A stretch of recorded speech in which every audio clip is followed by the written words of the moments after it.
I am always amazed every spring when the robins come back from down south.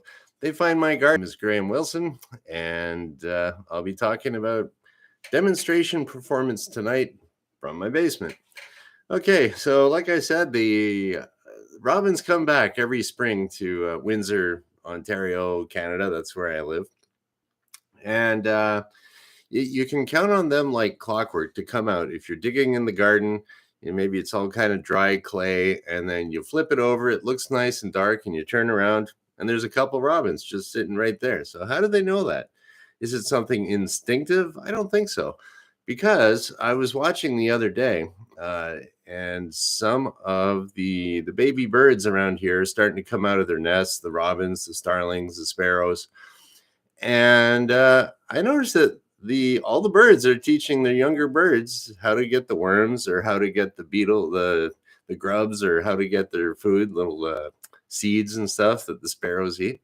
So it's like, I put two and two together, and I two and two equals the birds are taught how to get the worms, and they're taught, hey, go to Graham's garden when it's nice and dark, you can grab some worms there.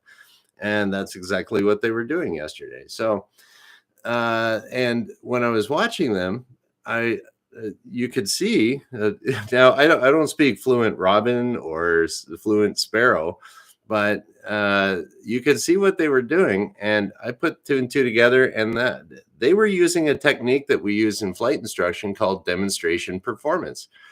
So what that is, and it's something that you can use to teach any skill, whether it's welding or machining, or how to fix a car, how to do an oil change for the first time. Demonstration performance is where the master or the teacher or whoever, the red-breasted robin, goes and gets the worm. Okay, and then the student, or the baby robin, the one with the smaller wingspan that's a little gangly when he's flying, will check that out and try to copy it. And so, I mean, that's what we do with when we're teaching people how to fly. Maybe, okay, this is the way we turn the airplane. The instructor demonstrates it. Then you give the students the controls, and they copy you. So I was watching the robins do this, and it was remarkable to see that. Okay, they would get the robin would get the worm. So here we go. This is the papa robin goes and gets the worm.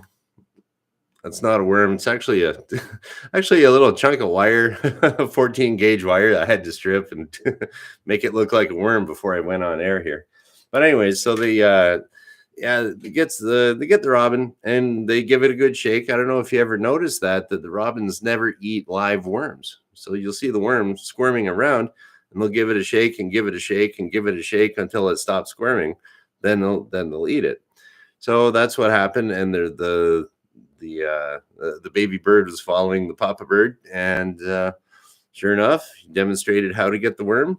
They gave it a little listen. I still don't know how the robins managed to do that. They hear a worm, boom, go for it, and then give it a little shake. It's done, and then eats it.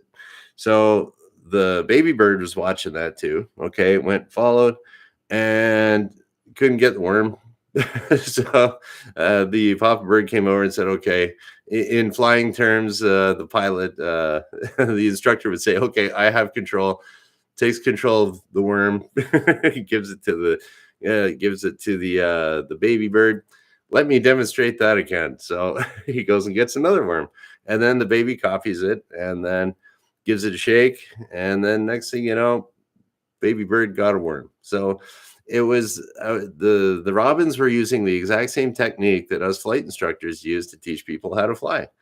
So that's kind of neat. And then that got me thinking a little bit more about and like you'll see that the starlings, the baby starlings, will follow the adult starlings around, and they'll figure out how to get their bugs and stuff.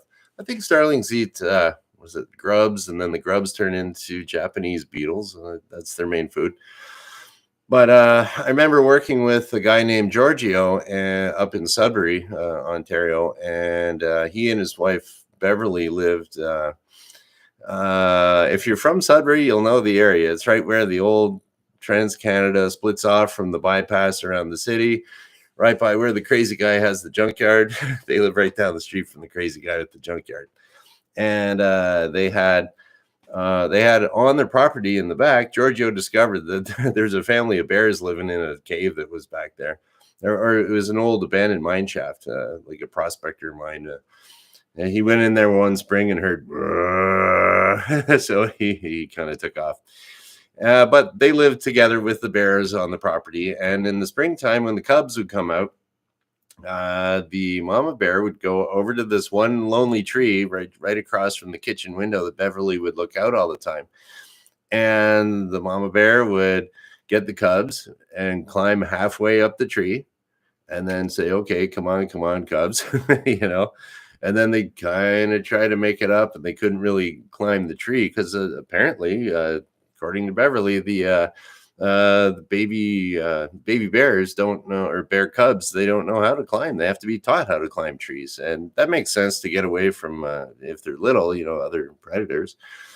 Although I don't know. I guess maybe wolves maybe might get the odd little bear cub if it's by itself, but anyways, yeah, so the mama bear would climb up halfway, demonstration. Okay, this is how you do it.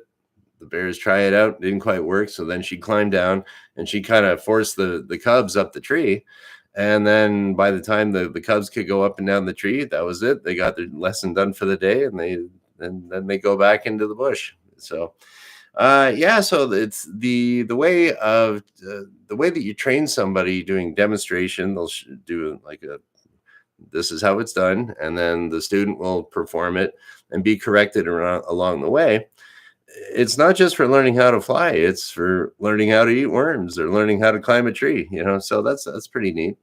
And it does work. I've seen it. I've taught lots of people to learn how to fly.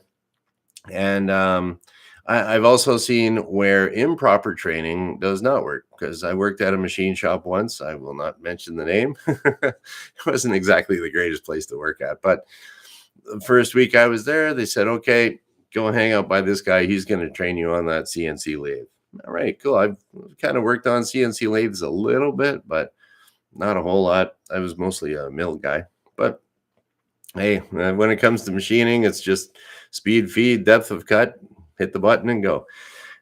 So the for this computer stuff. Anyways, so they said, okay, Graham, this guy will train you. So I'm like, all right, cool. I get my hands on a new machine. This is pretty interesting. And yeah, the guy just said, oh no, just watch. I'm like, okay. This is before I knew about demonstration performance. So it's he was just I spent a whole week watching this guy work, and every time I was like, hey man, I'll give you a hand here. Can I do it? No, we got to get this done. So I stood there and watched for a week. Okay, so the demonstration part was done, and I was bored out of my skull watching this guy for 8 hours a day work. And oh well, I'm the new guy. I'll do what I'm told. And then the next day, and then we'll put you on afternoon shift. Now that you've been trained after a week, and I get on afternoon shift, I don't know what the heck to do. I didn't, I was just watching this guy getting bored all day. And then, oh, why didn't you do, you didn't get enough parts made? And I'm like, well, I've never really run this machine before. The guy never let me touch it.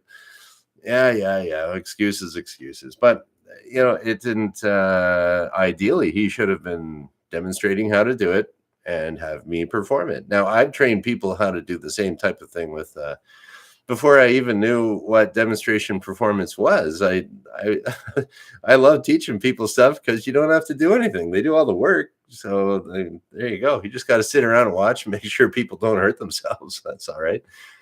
So yeah, I trained a guy how to do a CNC mill once, and I was like, okay, give her, and he'd already seen me do it a little bit, and he was programming it. And I could see there was something wrong with his program that was going to give an error, and the machine would just stop. So he was like, is this going to work? And I'm like, yeah, you can hit the button, find out. And he's like, oh, I don't want to damage anything. Go for it. And he hits the button, and then the default, the error red light comes on. And all right, where'd you make your mistake here? And he's like, oh, here, yeah. And there you go. So he figured it out, and I was there to I demonstrated before. He did it, made a little mistake. I corrected him on the mistake, or he corrected himself, but I confirmed it was okay. So that's it. When you're teaching someone a skill, demonstration, performance, and yeah, that's pretty much all I wanted to talk about here today.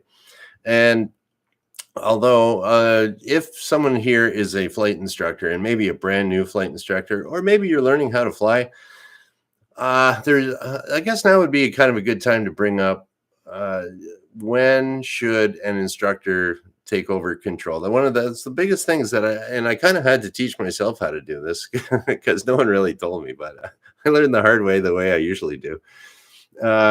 Teaching people how to land, like someone's landing, at what point do you take control? And it never really spells it out exactly in the flight instructor guide in Canada. But if you're making a major error, that's the way I used to teach it to other instructors.